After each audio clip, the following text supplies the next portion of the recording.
Alors je vous propose maintenant de passer à la troisième partie, pour une ville solidaire où il fait bon grandir et vieillir.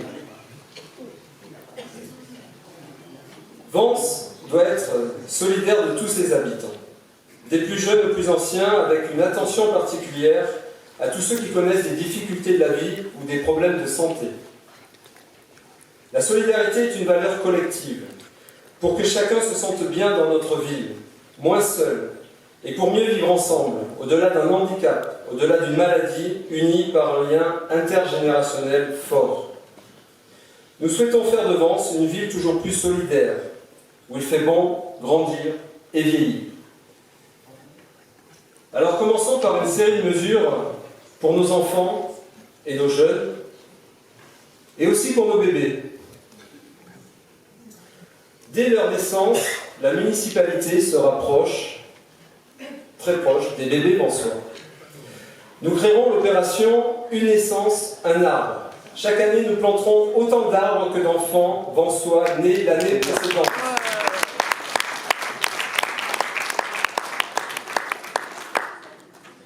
C'est une opération qui pourra se faire notamment auprès de Julien. Nous serons particulièrement attentifs aux possibilités d'accueil et à la qualité des prestations dans nos crèches, y compris au niveau de la qualité des équipements et des bâtiments eux-mêmes.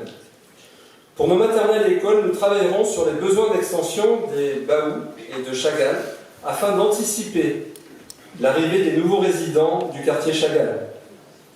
Et à cette occasion, nous examinerons également les solutions d'extension du centre de loisirs.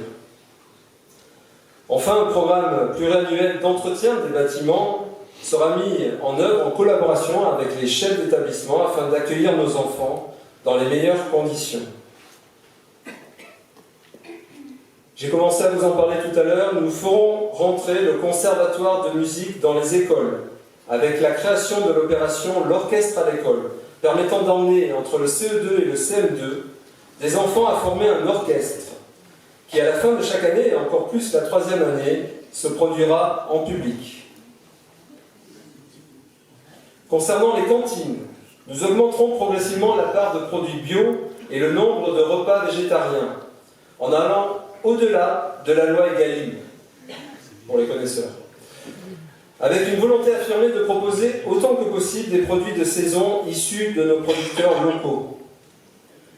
Nos enfants seront encore davantage sensibilisés, dès le plus jeune âge, à la lutte contre le gaspillage, au tri sélectif et d'une façon générale au respect de l'environnement.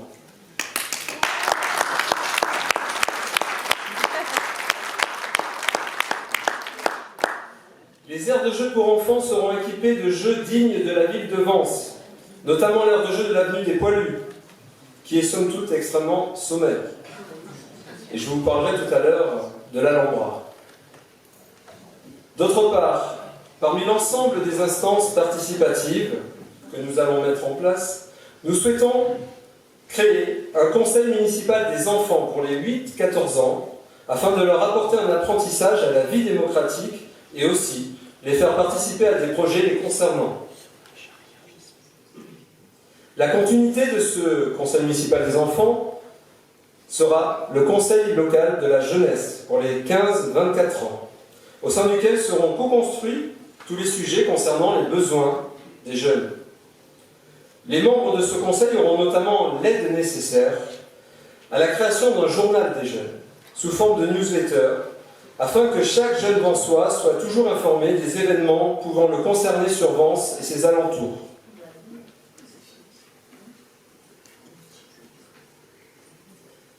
La salle des Meules pourra accueillir des groupes musicaux de jeunes vensois pour des concerts d'une 50aine de personnes.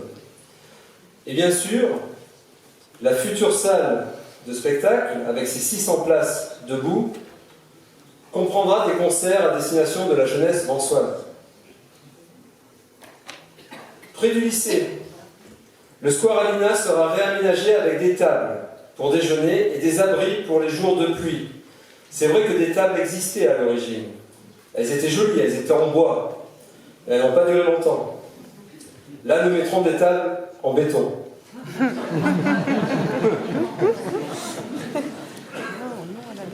Concernant les transports scolaires, La ville interviendra activement auprès des organisateurs de ce service afin que les horaires de bus soient adaptés et respectés aux horaires de rentrée-sortie des collégiens et des lycéens. Je connais bien le sujet, pour l'avoir pratiqué pendant 3 ans quand j'étais adjoint au maire.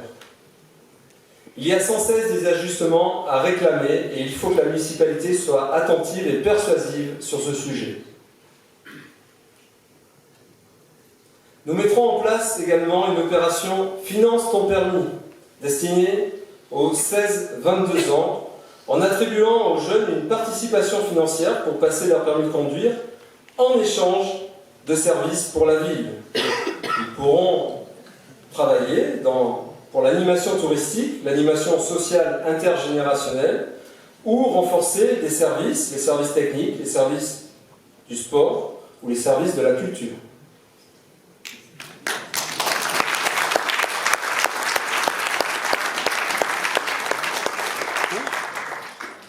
Enfin, en coordination avec les proviseurs et le rectorat, la ville impulsera la mise en place de sections internationales au collège de la Cygne et au lycée Matisse pour aller plus loin dans l'apprentissage des langues que les dispositifs existants. Ces sections internationales sont ouvertes à tous.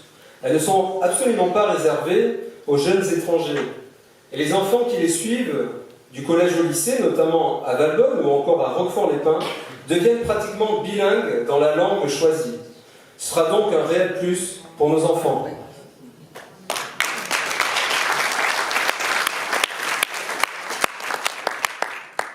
Alors au-delà de toutes ces mesures, un projet phare verra le jour dans le prochain mandat, à destination principalement des enfants et des adolescents.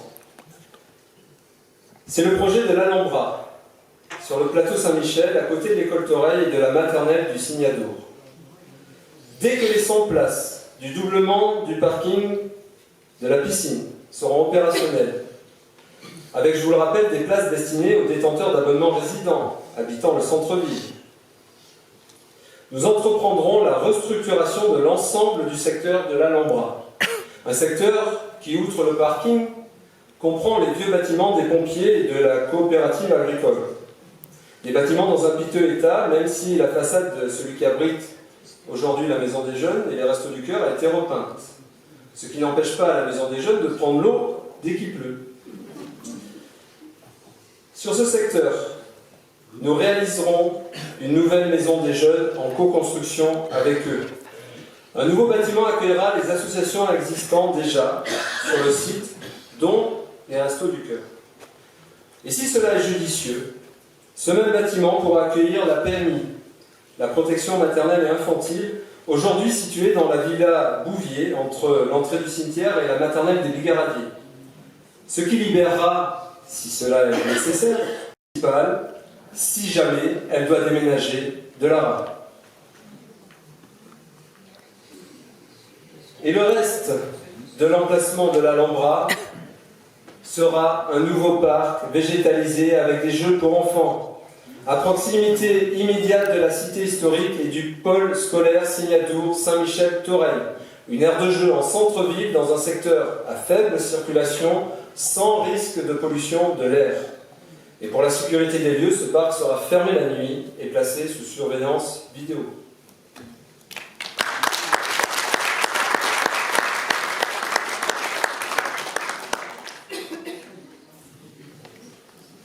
Alors passons maintenant aux mesures que nous souhaitons mettre en place pour nos seniors.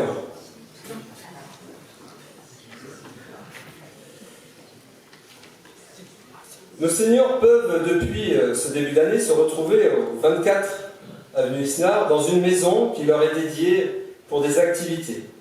Une maison plus fonctionnelle et mieux équipée que la Villa Cristini.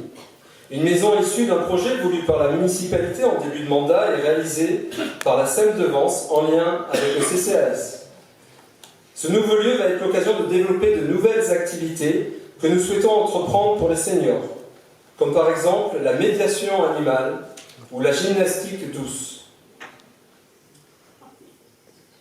Toujours pour lutter contre la solitude et pour se donner un petit peu de bon temps, nous travaillerons à la mise en place de thé dansant. permettant de se retrouver une fois par mois dans une ambiance musicale agréable.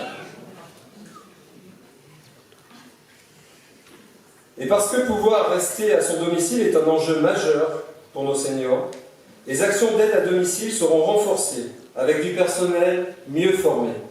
Une charte de qualité sera mise en place entre la mairie, le centre communal d'action sociale et les associations sociales pour un service en continuelle amélioration. Être senior, c'est aussi avoir de l'expérience, du savoir-faire et de la disponibilité. Aussi, nous créerons un conseil communal des aînés afin de co-construire avec ses membres tout projet les concernant. En ce qui concerne les déplacements, les navettes gratuites ont disparu avec les nouvelles dispositions de transport en commun mises en place en septembre 2019. Depuis cette date, les transports en commun sont payants pour tous. Nous souhaitons aider les seniors à faible revenu par une participation financière de la ville à hauteur de 30% du coût d'abonnement annuel des transports en commun. Cela pour leur permettre une autonomie de déplacement indispensable et pour lutter contre l'isolement et la solitude.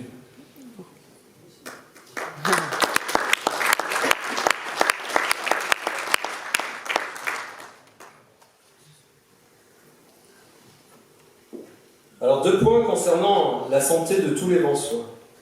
Le premier, c'est que vous entendez, ou vous allez entendre parler par d'autres candidats, de centres de santé ou de maisons de santé.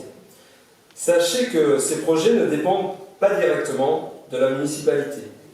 Bien sûr, la ville peut être facilitateur, en mettant à disposition un bâtiment ou un terrain, mais les professions de santé restent des professions libérales. Bien évidemment, sur le fond, je suis favorable à la création d'une permanence de soins sur Vence. Une permanence qui sera un premier filtre avant d'aller aux urgences à Cagnes-sur-Mer. Mais aujourd'hui, ce projet est porté par l'association de professionnels de la santé, qui en est d'ailleurs à l'initiative.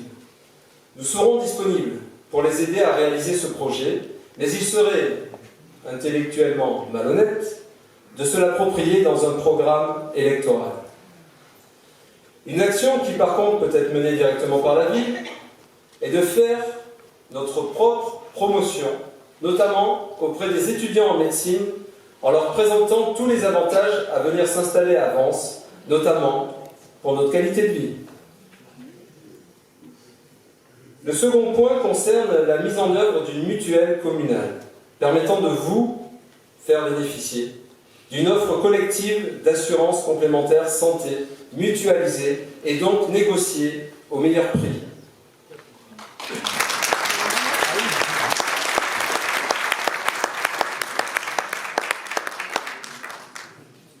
Et enfin, pour que Vence soit solidaire avec tous ses habitants, et notamment avec les personnes en situation de handicap, nous accélérerons les travaux de mise en accessibilité des bâtiments communaux, tels que définis dans l'ADAP, l'agenda d'accessibilité programmée, que j'ai moi-même mis en place en 2015 lorsque j'étais adjoint aux travaux.